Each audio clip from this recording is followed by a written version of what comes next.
Parang babadya ang ulan mga ka-viewers. Muli ako nagbabalik sa inyong lahat. Ayan, nagdalaman tayo mga pag-upload ng video. Ayan, tingnan natin yung panahon natin na medyo nawala ang panahon natin ngayon. At yung limang kalangitan, no? Parang ulan. Bumagsak-bagsak yung ano lang, yung ambon-ambon lang. Pero masalamat at hindi na garong mainit ngayong panahon. Ganda ngayong araw ng Sabado. Ayan, meron tayong mga estudyante rito. Ipasok ang ating mga estudyante sa araw ng Sabado.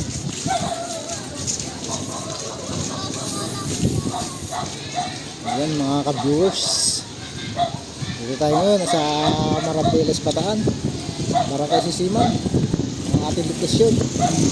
Lang tayo sa may tabing natin, tabing bahay. Kasi nga hindi tayo makapag-upload, hindi tayo makakalayo-layo. Ano? Maabot na po dito.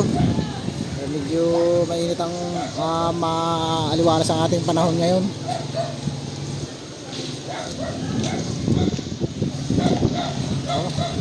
Sa hangin.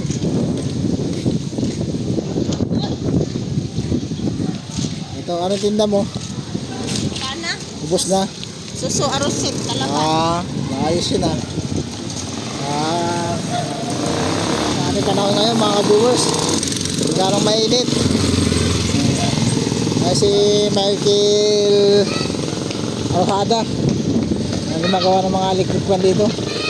Nagre-repair ang ating mga pispunan.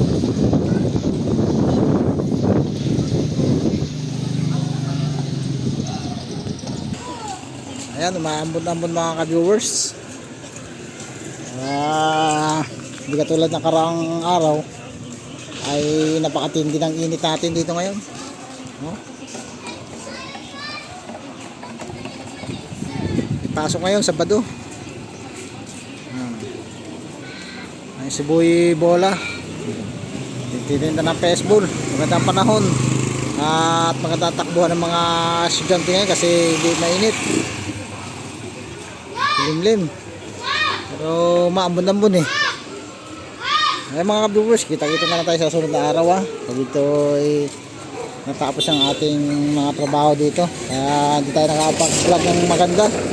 Kaya nakakapag-vlog ng tuloy-tuloy. Dahil nga dahil umulan umulan. Dahil meron tayong trabaho, may work. Yan, kita-kita na lang tayo ulit sa sunod mga ka-viewers.